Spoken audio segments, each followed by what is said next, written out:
Ingat Nabi Yunus bila dalam keadaan kesusahan, Nabi Yunus kata apa pada Allah? La ilaha illa anta subhanaka inni kuntu minaz zalimin. Aku telah menzalimi diri aku. Subhanallah. Nampak tak bila dia buat pengakuan macam tu, Allah bagi balik umat dia. Subhanallah. Allahu akbar, Allahu akbar, Allahu akbar. Kan? Berkasih sayang kerana Allah, kita akan dapat kasih sayang Allah. Saya ulang sekali lagi tuan-tuan. Berkasih sayang kerana Allah, kita akan dapat kasih sayang.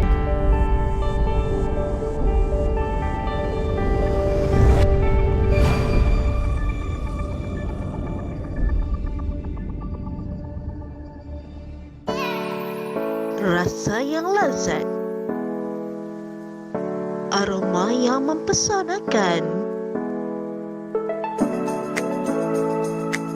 penuh dengan khasiat semula jadi. Produk istimewa daripada Pak Lis.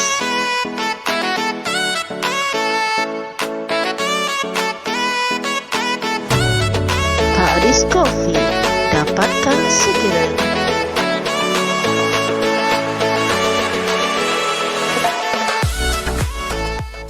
Kita berbeza pendapat tu biasa dalam Islam, tapi kalau tak suka kena keluar, kan? Siapa-siapa yang dibayar untuk serang orang tak payahlah. Nanti besok berhadapan dengan Allah macam mana? Kita bagi tahu betul ni. Kan jujur kita bagi tahu kenapa ada pemimpin boleh keluar negara bersama family di saat rakyat tengah susah.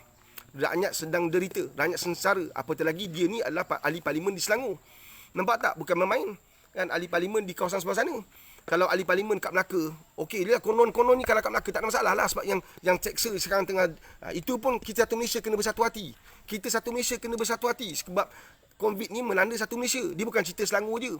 Kan dia kena bersatu hati. Sampai akan kita nak keluarkan Selangor, apalah kita ni.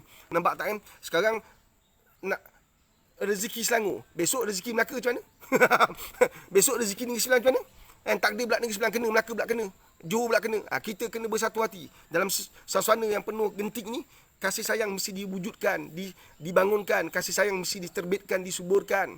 Jadi saya nak cadangkanlah kalau ada pimpinan negara paling atas PM, kan, Menteri Dalam Negeri yang cakap besar, yang suara cakap tu penuh dengan emosi, cakap dengan tegas, nak umban rakyat apa semua. Saya tengok SOP banyak langgaran menteri. Saya cadangkanlah.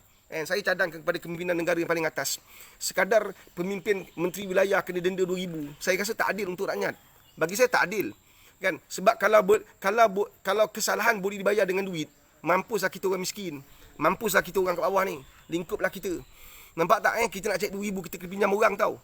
Kita kontak sana kontak sini. Kan 5-6 orang kumpul duit dapat 2,000 nak bayar compound. Setakat menteri 2,000 kecil. Bagi saya cadangkan ni. Ini cadangan saya. Saya tak minta anda setuju. Cadangan saya sebagai golongan rakyat marahan. Saya melihat perkara ini dilakukan secara berterusan. Kan menteri kanan berada kat luar negara sekarang. Kan seorang berada kat Perancis. Kan dia bukan menteri kanan lah, dia menteri kiri pelas-pelas. Kan yang menteri kanan ni berada di luar negara, di Turki. Subhanallah, bagi saya ini tak adil. Boleh bawa keluarga jalan sebagainya saat rakyat sedang berempat-pulas struggle tuan-tuan. Kita nak ziarah bapak pun tak boleh. Dia boleh ziarah orang lagi. Kan ada seorang menteri ni boleh ziarah orang lagi. Tak kisahlah kamu ziarah menteri ke, ziarah PM ke, semua itu salah, tetap salah. Kemudian kena compound 2,000. Ini tak adil bagi saya. Saya cadangkan kepada pimpinan negara, kalau Tan Sri Muhyiddin Yassin boleh dengar suara saya, kan, saya cadangkan saja. Kan, bagi golongan menteri, kan, adun dan menteri, kan, adun dan parlimen, kan, bagi siapa-siapa melanggar SOP yang besar seperti ziarah keluar negara, bawa keluarga melancong berjalan, bagi saya dua perkara je, letak jawatan atau gantungkan perkhidmatan mereka, tarik JLC mereka. Bagi saya ini akan menakutkan mereka berbanding duit 2-3 ribu tu. Saya ulang sekali lagi, sebab rakyat tengah tertekan. Dia punya marah besok tak terkawal tuan-tuan. Nampak tak, bila rakyat dah mula marah tak terkawal. Sebab polis pun rakyat, tentera pun rakyat, kena faham tu. Kena faham. Ada polis keluarga dia sendiri meninggal COVID. Ada tentera keluarga dia sendiri meninggal. Dia secara peribadi dia adalah doktor, dia adalah tentera, dia adalah polis, dia adalah staff nurse secara peribadinya. Tapi dia ada keluarga. Dan keluarga dia adalah rakyat yang sedang menderita, yang sedang marah, yang sedang mana pergi pun cerita benda sama je. Benda sama je cerita. saya cadangkan bagi menteri-menteri yang tak prihatin, bagi menteri-menteri yang langgar, selamba je makan durian, lepas tu nafikan. Nampak tak menteri-menteri yang tinggi, kan, tak kisahlah apa jawatan anda pemimpin yang tidak memberi contoh yang terbaik, kemudian lanyak rakyat, macam rakyat ni bangang sangat, macam bodoh sangat, macam rakyat yang tak ikut peraturan, sebab tu angka jadi bertambah. Bagi saya, kepimpinan yang melanggar SOP, kita tarik sesuatu yang dia sangat sayang. 3 perkara ni tuan-tuan kena ada lah bagi saya. Satu ialah kan, letak jawatan. Susah nak buat. Negara India selamba je Menteri Kabinet letak jawatan. Nampak tak? Selamba je. Kita Malaysia mampus, takkan boleh buatnya. Nampak takkan mampu boleh buatnya. Nak letak jawatan bukan senang nak buat tau. Di saat sedang diuji dengan nikmat dunia, nak letak jawatan bagi mampus lah rakyat susah. Nampak tak Satu, letak jawatan, susah nak buat. Yang kedua ni, Menteri PM boleh buat kan, iaitu gantung perkhidmatan dia. Gantung dia kan, dengan bekukan gaji dia selama 6 bulan. Contohnya, kita boleh buat kan. Atau tarik JLC. Mereka ni pegang-pegang JLC ni gaji banyak tuan-tuan kan. Jadi gantung JLC dia. Seperti mana yang satu menteri Menteri monorail. Kan, Menteri monorail ni kan. Yang ditarik JLC-nya. Cepat kau tarik JLC sebab tu bukan orang kau kot. Nampak kan? Cepat kau tarik kan. Kau berani tak nak tarik menteri kanan tu? Kan, yang menteri yang seorang ni kau tarik cepat, cepat dia. Hari ni berlaku, besok kau tarik dah. Kan, menteri keuangan tarik macam tu je dia tarik. Kan, tapi dia masih setia lagi, bagus dia ni. Kan, tapi saya nak bagi tahu, kan, kalau perkara ini berkeputusan, rakyat akan jadi bertambah marah.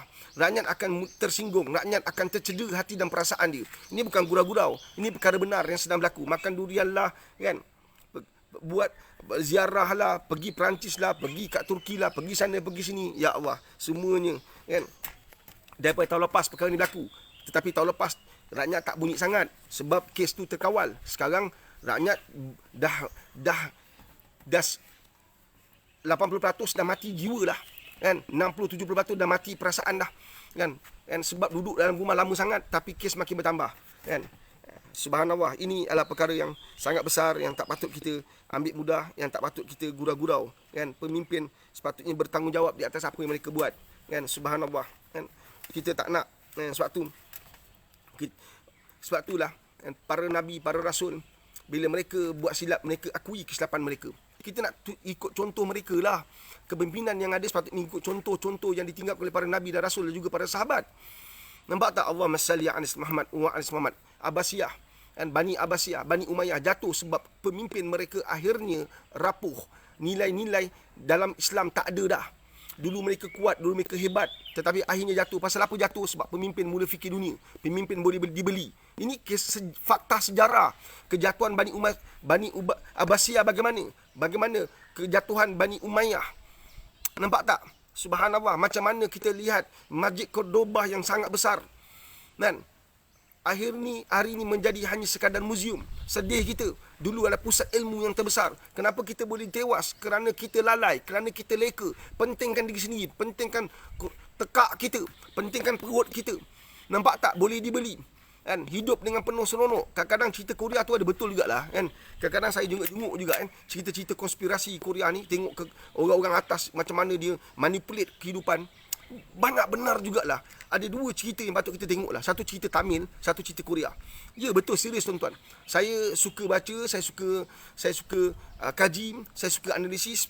Dan saya dapati bahawa cerita Tamil itu kisah benar yang sedang berlaku di Malaysia. Cerita-cerita Tamil itu memang betul lah sedang berlaku kat Malaysia. Dan cerita Korea ni nampak lebih up to date lah. Tapi betul-betul kena. Kan, macam mana kehidupan orang-orang atas politik, orang-orang kaya, orang-orang bangsawan, orang-orang kayangan, orang-orang malayangan, kan, hidup macam mana mereka manipulate situasi keadaan, macam mana mereka beli orang, macam mana mereka bina karier pengaruh. Saya rasa ia benar-benar berlaku di Malaysia lah. Kalau takkan mereka relax je, mereka buat apa pun mereka tak takut sebab mereka macam terjamin ni. Ingat Nabi Yunus bila dalam keadaan kesusahan, Nabi Yunus kata apa pada Allah? La ilaha illa anta subhanaka inni kuntu minaz zalimin. Aku telah menzalimi diri aku. Subhanallah. Nampak tak bila dia buat pengakuan macam tu, Allah bagi balik umat dia. Subhanallah. Allahu akbar, Allahu akbar, Allahu akbar. Kan? Berkasih sayang kerana Allah, kita akan dapat kasih sayang Allah. Saya ulang sekali lagi tuan-tuan. Berkasih sayang kerana Allah, kita akan dapat kasih sayang. Rasa yang lazat,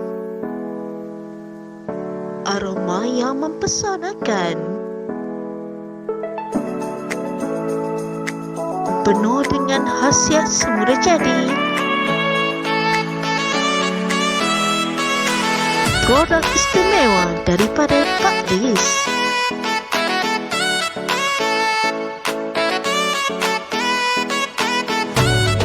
Pak Lis Coffee, dapatkan segera.